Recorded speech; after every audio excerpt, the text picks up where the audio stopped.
General Abrams came up and presented me with a Distinguished Service Cross. That's the second highest award. And that was because of a night weather mission.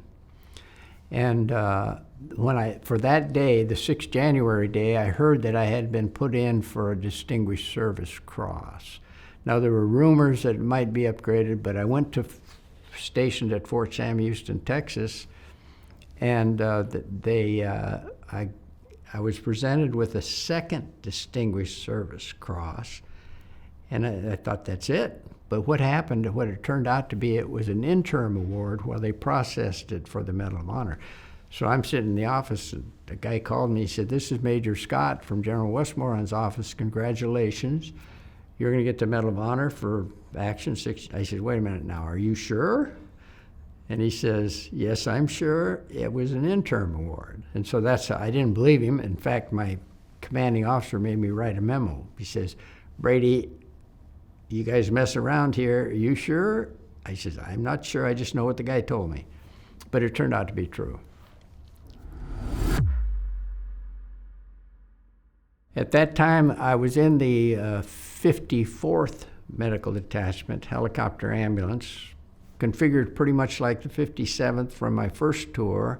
We had 6 aircraft, but at the time in Benning, we were flying East 19s, which was a dinosaur. And then, but when we deployed to Vietnam, I took a whole unit over there. We had brand new H model Hueys. That was the Rolls Royce of helicopters in those days. Even though the Hueys we flew in Vietnam were superior to anything I'd ever flown before, but this was up one grade and had more capacity, could carry more patients, and was a more reliable helicopter. When I came back in 1967, we were deployed to Chu Lai. Chu Lai was a mountainous area. Chu Lai was an area where the weather was difficult. Chu Lai was an area where now we had about 500,000 Americans as opposed to 16,000 my first tour. We were suffering more casualties, and the worst part of it was that we were losing more helicopters, more dust-off helicopters and crew to night and to weather than we were to the enemy. So half our people were getting killed at night and in weather because they were inexperienced. I was not the commander of the unit, I was the operation officer. Major McWilliams was the commander of the unit. But I prepared the unit. He came late to the unit. I prepared him and tried to train him before we left Benning as much as I could. We had like 22 hours to train him. And they all graduated from flight school on the same day, June 1967, and they're in combat a couple months later. No prep, no nothing, just combat. We get shot up the first day. So that's what scared me. These young guys are going to push themselves as far as they have to get that wounded person out, and it's going to kill them. So that was my great fear of the second tour. We had to deal with the buildups in the afternoon on the mountaintops, low valley fog, and then at night the weather, and then tropical storms all the time. So, but we never had anybody killed. 40-man detachment, 26 Purple Hearts. That means 26 of those 40 people were shot, some of them more than once, but we never had anybody killed, and that was a blessing. One of the things that you made sure to do was to figure out how to fly in those conditions. Yeah. Night, fog, bad weather, steep, thick clouds. How did you go about solving the problem? I had, as I've written a book about this, Dead Men Flying, where I explained I had 2 epiphanies. I'm a Catholic. My faith is, I think, the source of any courage or anything I ever did. But in the afternoon, the outposts would be 0-0 weather. It's socked in. And so, and as I said, I'm scared to death that it's going to kill my guys. And so I get a call one day that there's a kid on top of a mountain and he'd been bit by a snake. Snakes in Vietnam were pretty damn deadly. And so I head out to the area, and there it is, socked in. No radar control in those clouds, no letdown facility in those clouds. It's you and your eyeballs. And so I start up the mountain into the pickup site, but I knew if I got disoriented, if you're in that stuff, you can't tell if you're right side up or upside down. But I knew that if I lost visibility, I could fall off into the valley and I would be VFR again, visual, could see. And so the crews get nervous, the people on the ground are screaming, dust off, please, please, he's going into convulsion. And I said to my crew, we got to try one more time, guys. Back around, up into that stuff, and I was blown sidewards, the breath of God. I looked out my window, and I could see the tip of the rotor blades and the top of the trees. 20 feet. Guess what? I'm 2 reference points. I know I'm right side up. Turn that sucker sideways. H model Huey went up, got the guy out. You have to go very slow because you only got 20 feet of visibility. Got him out, got him to the hospital, and from that moment on, day weather was not a problem. Anytime we had to pick up low valley fog, the day of the metal operation, it was all 500 feet of a snowbank. But we knew now how to get into that stuff and how to move through it with those 2 reference points, 20 feet, top of the trees, trail, whatever, and the rotor blades. So that was the end of that. There was no way they could stop us in the daytime weather. So you turned one of the deadliest problems into one of your biggest advantages. Exactly. That was the beautiful thing about it, because the day of the metal, we're picking up guys within 50 meters of the enemy, but he can't see us because we're in that stuff. And he can hear us, but he can't see us. And so he's shooting all over the place trying to find us, but he can only see 20 feet in that stuff. Amazing. All right, let's move to January 6th, 1968. You were awakened early in the morning, and what was the... I was not on duty. We had a string of really heavy evacuations, and I was not on duty that day, but there was some Vietnamese casualties in an outpost called Lonely Boy. We had a problem with that place. They had tried to get in there 7 attempts, I was told, and they finally somebody said, well, we know how to do that. The 54th, we know how to do that. And so they woke me up, I got a crew, and we went out. That was it. Now, the good news was that we didn't get inside the compound. We got just to the outside edge because they started mortar in the inside of the compound. So we might have been hit by a mortar. We got those patients out, and when I lifted up to take them back to the hospital, I heard about 70 patients out in the place we call Death Valley, same conditions, 500 feet, 0 visibility, and they were been there all night. I said, why isn't somebody getting them out? And so we turned around and went back there, and there was an artillery colonel that commanded that brigade, and he wasn't going to let us go in. We had to actually land. They wouldn't give me the radio call sign or the location, or we could have gone right and got them. And he said, no, we've had 2 aircraft shot down. We've had problems. I'm not going to lift artillery. I said, I don't care what you do with your artillery. Just give me the frequencies. And that was one time when I always talk about how important it is to have a willing crew with you, people who will support you during the mission, because you will start to wonder, wait a minute, maybe I'm doing something crazy here. And so he actually went to my co-pilot, a guy named Jerry Faust, who later became the general head of the whole Medical Service Corps. And Jerry says, we just did it. So he says, you can do it? Yes. And so he lined up, because there were 70 patients down there, he lined up 4 other aircraft so we could all go in and get them at once to follow me in.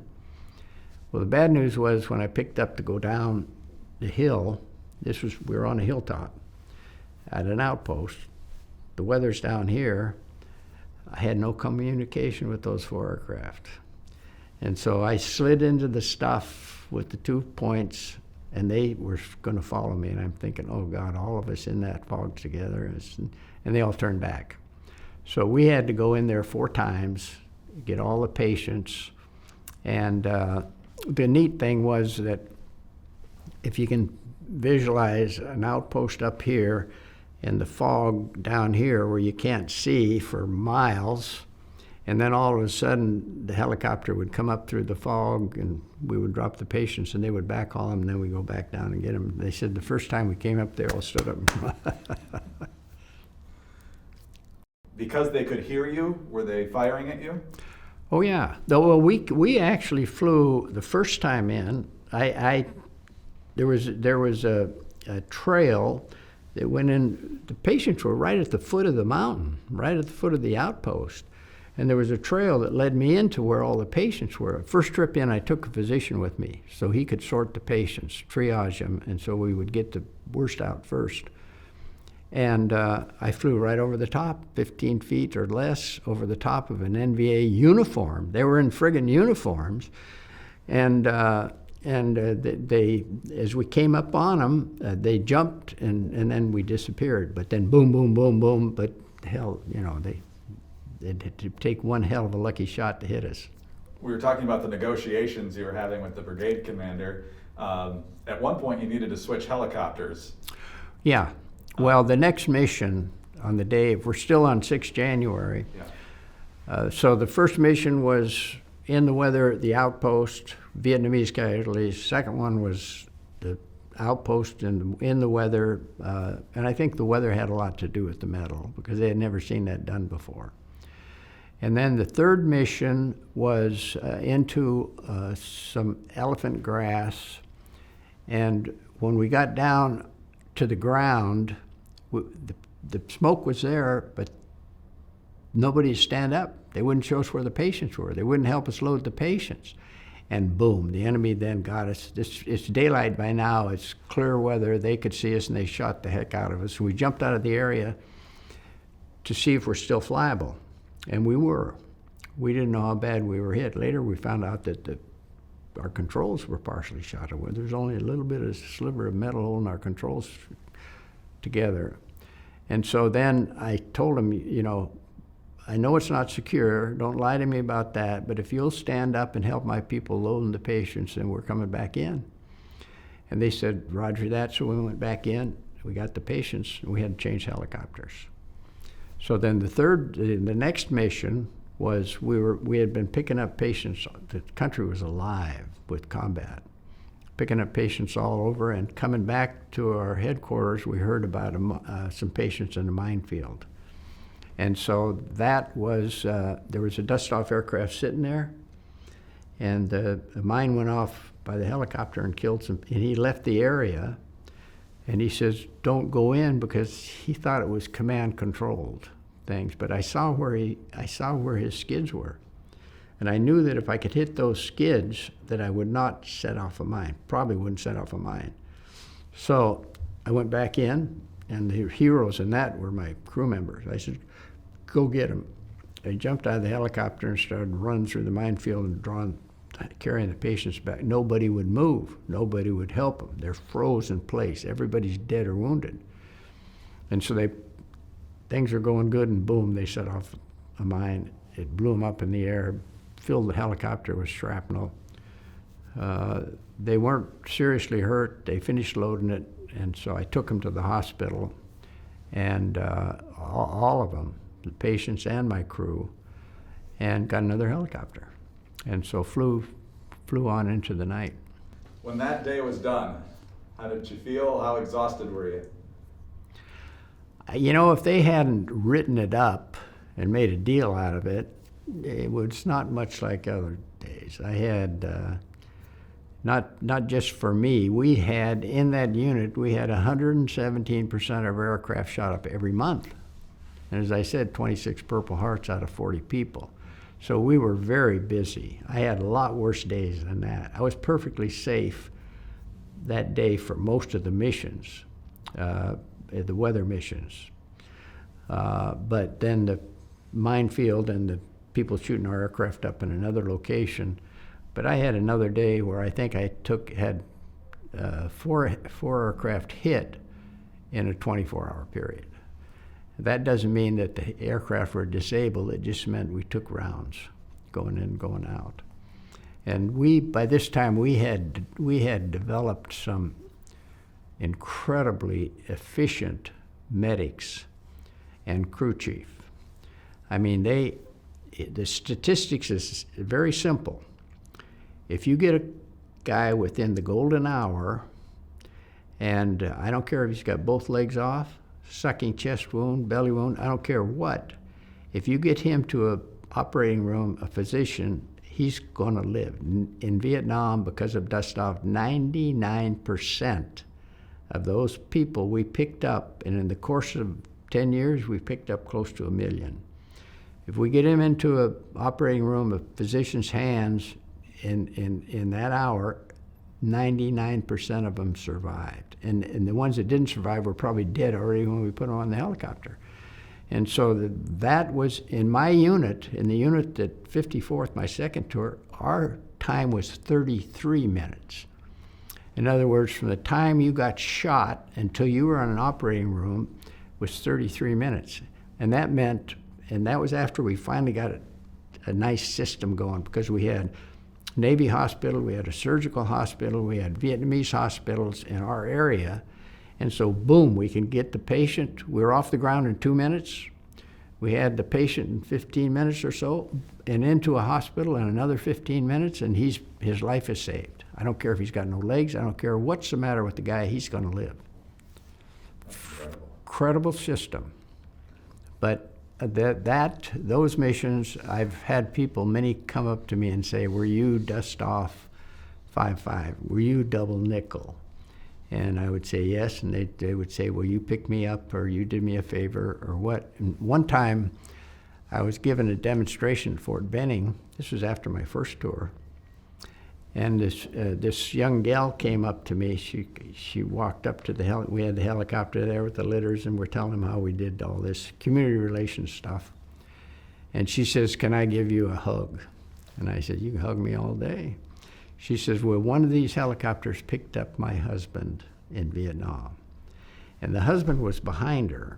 And as it turned out, to make a long story short, I was the guy that picked up her husband. He had failed to swim a river. I remembered the mission. In fact, there was or the guy with him wouldn't swim the river and got killed. He swam the river, but he had a big chunk out of his leg, and he was behind her, but he came up, and we confirmed the fact that it was me that picked him up. Another time I was going in the handball courts at the Pentagon, and this guy came up to me and he says, were you double nickel at such and such? I says, yes, that was my call sign. He says, well, you did me a favor. He says, what do you drink? And I says, I drink scotch. Next morning I come to the handball court, there's half a gallon of Johnny Walker's Black Label scotch. What's it feel like to meet these people years later?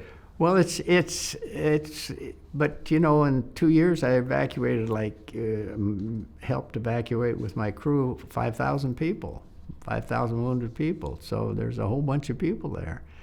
And you feel good, because the only time you feel bad, and I never had this, I had this happen maybe once, and that's because the guy on the ground says, we don't need you, he's fine. But I never left anybody in the field. So I never felt bad. The only time that a dust-off would feel bad is if he didn't get the guy and left him there, or the guy died because he didn't come in time. So I never had that happen. What was that day like with President Nixon? The beautiful thing about it was that we're in his office. Well, first of all, you get to bring your family.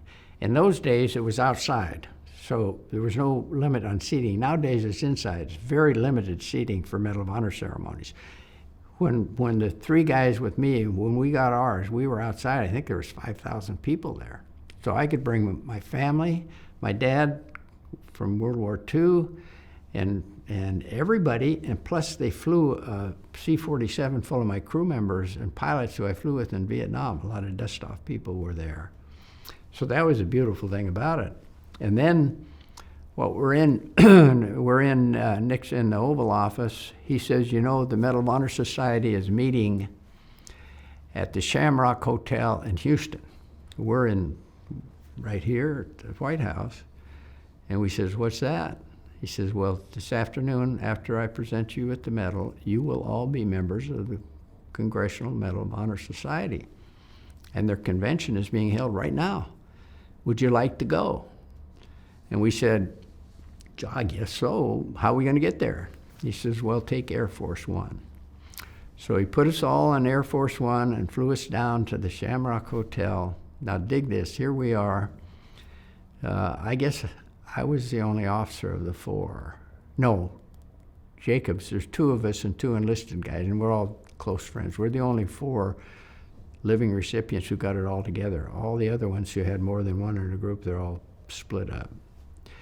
And so we walk into the Shamrock Hotel, we get a standing ovation from, guess what? There's Jimmy Doolittle, there's Eddie Rickenbacker, there's Bob Hope, there's Dinah Shore, she's the entertainment. Joe Foss, the first guy that came up to see me, South Dakota, fellow South Dakotan, head of the American Football League, twice the governor of South Dakota, head of the NRA, and also had his own hunting, I went hunting with the guy later on, his own hunting show, and here we are, there's heroes, Commando Kelly, Pappy Boynton, and one guy from the Boxer Rebellion. And it was kind of weird because we go in there and Jack Jacobs, he goes up to Doolittle, Jimmy Doolittle, and he says, sir, Jesus, just a great honor. And Doolittle says, wait a minute now. We are all equal here. There's no rank here. There's no nothing in the society. And so sure enough, Jack says, yes, sir.